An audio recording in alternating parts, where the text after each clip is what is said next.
গণিত প্রকাশ দশম শ্রেণী কোষে দেখি 11.1 পাতা 176 একের দাগের আইভি সম্পাদ্যটা আজকে আমরা আঁকব। দেখো কি বলেছে, একের দাগের আইভি অর্থাৎ চারেরটা, একটি সমকোণী ত্রিভুজ যার অতিভুজের দৈর্ঘ্য 12 সেমি এবং অপর একটি বাহুর দৈর্ঘ্য 5 সেমি। ওই ত্রিভুজটির পরিবৃত্ত অঙ্কন করো আর পরিকেন্দ্রের অবস্থান ও পরিব্যাসার্ধের দৈর্ঘ্য মেপে লিখতে বলছে। তাহলে দেখো প্রথমে আমাকে কি করতে হবে, প্রথমে আমাকে একটা সমকোণী ত্রিভুজ আঁকতে হবে যার অতিভুজের দৈর্ঘ্য 12 সেমি এবং অপর একটা বাহুর দৈর্ঘ্য 5 সেমি। তারপর ওই ত্রিভুজটার পরিবৃত্ত অঙ্কন করতে হবে। দেখো কিভাবে করব একটু লক্ষ্য করো। প্রথমে কি করছি না, প্রথমে আমরা একটা 12 সেমি আর একটা 5 সেমি রেখাংশ টেনে নেব। দেখো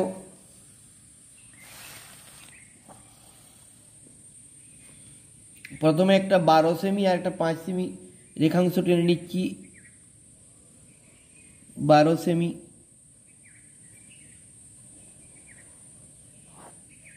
আর একটা 5 সেমি।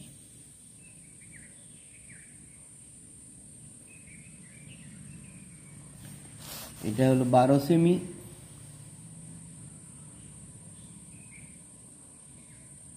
আর এটা হলো 5 সেমি। তাহলে প্রথমে ত্রিভুজটা আঁকতে হবে, সমকোণী ত্রিভুজ আঁকতে হবে। তাহলে সমকোণী ত্রিভুজ আঁকতে গেলে আমাকে কী করতে হবে, প্রথমে একটা যে কোনো রেখাংশ টানলাম। রেখাংশ টানার পর সমকোণী ত্রিভুজ আঁকার নিয়ম এইমাত্র আমরা শিখলাম আগের সম্পাদ্যতে।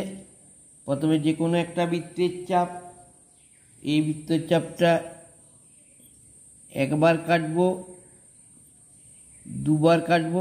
এই দিক থেকে উপর দিকে একটা বৃত্তের চাপ, এখান থেকে উপর দিকে একটা বৃত্তের চাপ। এবার এটা কি করছি, এটা উপর দিকে বাড়িয়ে দেবো। এই বিন্দুটা যোগ করে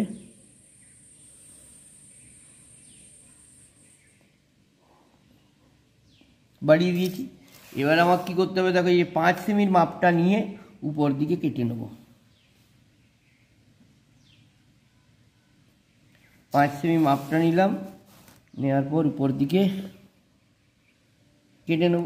এবার বলছি অতিভুজের দৈর্ঘ্য 12 সেমি, তাহলে এবার অতিভুজের মাপটা নেব, 12 সেমির মাপটা নেব।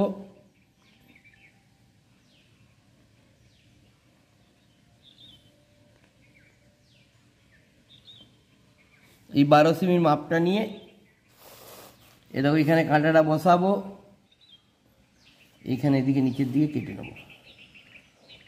তাহলে কী হয়ে গেল, এবার এইটা আর এটা যোগ করে দেবো। তাহলে কি হয়ে গেল, অতিভুজ সমকোণী ত্রিভুজটার অতিভুজের দৈর্ঘ্য হয়ে গেল 12 সেমি। দেখো এটা সমকোণী ত্রিভুজ যার একটা বাহুর দৈর্ঘ্য 5 সেমি আর অতিভুজের দৈর্ঘ্য 12 সেমি। ওই ত্রিভুজটার পরিবৃত্ত আঁকতে হবে। তাহলে প্রথমে আমি নাম দিয়ে দিই এ বি সি। তাহলে এ বি সি সমকোণী ত্রিভুজের এ বি সমান হচ্ছে 5 সেমি আর অতিভুজ এ সি সমান হচ্ছে 12 সেমি। ঠিক আছে, এবার দেখো কি আঁকার নিয়মটা দেখো আমরা জানি, অর্ধেকের বেশি ব্যাস নিয়ে একটা এদিকে বৃত্তের চাপ, একটা এদিকে বৃত্তের চাপ। একবার সি বিন্দুতে বসিয়ে কাঁটাটা করলাম আর একবার বি বিন্দুতে বসিয়ে উপর দিকে বৃত্তচাপ, নিচের দিকে বৃত্তচাপ। এই দুটো বিন্দুকে আমি যোগ করে দেবো। ঠিক আছে, এই দুটো বিন্দুকে যোগ করে দাও।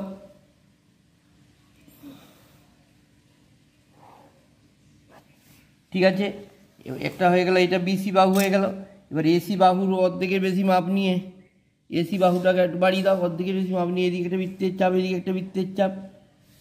আবার এখানে এই বিন্দুতে কাঁটাটা বসিয়ে এদিকে একটা বৃত্তের চাপ আর এদিকে একটা বৃত্তের চাপ।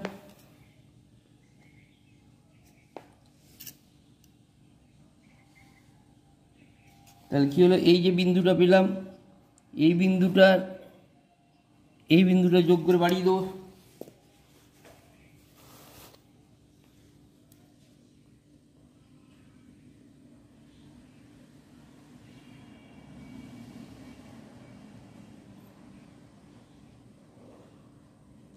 এই দুটো বিন্দু পরস্পরকে দেখো কোথায় ছেদ করেছে, এখানে ছেদ করেছে, এই বিন্দুটা ছেদ করে এর নাম দিলাম ও। এবার এখান থেকে শীর্ষবিন্দুর মাপটা নেব। ত্রিভুজটার শীর্ষবিন্দু এখানে আছে, এতে আছে, মাপ নিলাম। এবার কি করব, মাপ নেওয়ার পর কাঁটাটাকে আমি এই বৃত্তটাকে ঘুরিয়ে দেবো।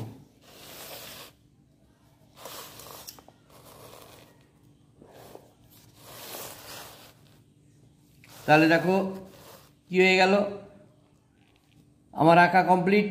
তাহলে এ বি সি একটা সমকোণী ত্রিভুজ এঁকে নিয়েছি, যার একটা বাহুর দৈর্ঘ্য হচ্ছে 5 সেমি, এ বি বাহুটার দৈর্ঘ্য 5 সেমি, এবং অতিভুজ এসি বাহুর দৈর্ঘ্য হচ্ছে 12 সেমি, এবং ওই ত্রিভুজটার একটা পরিবৃত্ত আঁকা হয়ে গেছে। সেই পরিবৃত্তের অবস্থানটা কোথায় পড়েছে দেখো, অতিভুজের গায়ে একটা বিন্দুতে পড়েছে, অবস্থান লিখতে বলেছে, এটা হচ্ছে পরিবৃত্তের অবস্থান ও হয়েছে, এই পরিকেন্দ্রের অবস্থান হচ্ছে ও। আর বলছে বৃত্তটার ব্যাসার্ধ কত, ব্যাসার্ধ দেখো মেপে নাও, ওখান থেকে ও থেকে ব্যাসার্ধ হয়ে গেছে 6 সেমি, অতএব ব্যাসার্ধ সমান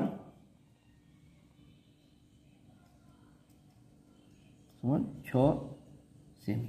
তাহলে আমার কী কী জানতে চেয়েছে দেখো, আরেকবার বলে দিচ্ছি। প্রথমে আমি কি করলাম, একটা 12 সেমি রেখাংশ টানলাম, একটা 12 সেমি স্কেলের সাহায্যে রেখাংশ টেনেছি, আর একটা 5 সেমি টেনেছি। প্রথমে যে কোনো একটা সরলরেখা টানলাম, তারপর একটা যে কোনো মাপ নিয়ে একটা যে কোনো বৃত্তের চাপ একবার কাটলাম, দুবার কাটলাম, উপর দিক কাটলাম, উপর দিকে 90 ডিগ্রি কোণটা এঁকে দিয়েছি। এবার উপর দিকে 5 সেমির মাপ নিয়ে এখান থেকে উপর দিক কেটেছি, আর এবার যেখানে উপর দিকে কেটেছি এই বিন্দুতে, ওখান থেকে আবার 12 সেমির মাপ নিয়ে এখান থেকে এই নিচের দিকে এটা কেটে নিয়েছি। এবার এটা যোগ করে দিয়েছি। তাহলে দেখো এ বি সি একটা সমকোণী ত্রিভুজ আঁকা হয়ে গেছে, যার এ বি সমান হচ্ছে 5 সেমি, আর অতিভুজ এ সি সমান হচ্ছে 12 সেমি। এবারে ওই ত্রিভুজটার পরিবৃত্ত আঁকতে হবে। তাহলে ওই ত্রিভুজটার পরিবৃত্ত আঁকার জন্য আমাদের যা নিয়ম আছে, প্রথমে বিসি বাহুটার অর্ধেকের বেশি মাপ নিয়ে সি বিন্দু থেকে অর্ধেকের বেশি মাপ নিয়ে সি বিন্দু থেকে একটা কাটা এদিকে একবার, এদিকে বৃত্তটা উপর দিকে একটা নিচের দিকে, আবার একই মাপ নিয়ে বি বিন্দুতে একটা উপর দিকে একটা নিচের দিকে, দুটো বিন্দু পয়েন্ট করে পরে এটা একটা রেখাংশ দিয়ে যোগ করে দিয়েছি, হচ্ছে, অর্থাৎ সরলরেখার দুভাগে ভাগ হয়ে গেছে, মিডিল হয়ে গেছে। আবার এসি বাহুটার অর্ধেকের বেশি মাপ নিয়ে একটা উপর দিকে বৃত্তটা নিচের দিকে, একবার সি বিন্দুতে কাঁটাটা বসিয়ে একবার এ বিন্দুতে, দুটো যে বিন্দু পেলাম ওই দুটো যোগ করে দিয়েছি, এরা পরস্পরকে ও বিন্দুতে ছেদ করেছে। এবার ও বিন্দুতে কাঁটাটা বসিয়ে এ বিন্দু, এ শীর্ষ ত্রিভুজটার এ শীর্ষবিন্দুর মাপ নিয়ে বৃত্তটা ঘুরিয়ে দিলাম। তাহলে হয়ে গেল যে এ বি সি সমকোণী ত্রিভুজটার উপরে পরিবৃত্ত আঁকা আমাদের হয়ে গেল, পরিবৃত্ত আঁকা হয়ে গেল। এবং আরেকটা কি বলেছে, পরিবৃত্ত আঁকার সঙ্গে সঙ্গে আমাকে পরিবৃত্ত অঙ্কন করে এবং প্রতি ক্ষেত্রে অবস্থান লিখি। পরিবৃত্তের অবস্থান হয়ে গেল, আর তোমার পরিবৃত্তের ব্যাসার্ধের দৈর্ঘ্য, ব্যাসার্ধ হচ্ছে কোনটা, এই ও বিন্দু থেকে এই যে এই জায়গাটা পর্যন্ত, ব্যাসের অর্ধেকটা, বৃত্তটার যে ব্যাস তার অর্ধেকটা ব্যাসার্ধ। এখান থেকে এইটার মাপটা লিখতে পারি, এখান থেকে এইটার মাপটাও লিখতে পারি, ওসিও লিখতে পারি। ওসি সমান হচ্ছে কত, 6 সেমি, অতএব ব্যাসার্ধ সমান হচ্ছে 6 সেমি। ধন্যবাদ, আশা করি বুঝতে পেরেছো। দেখে যাও, দেখো ঠিক বুঝতে পারবে, না বোঝার কিছু নেই, ঠিক আছে।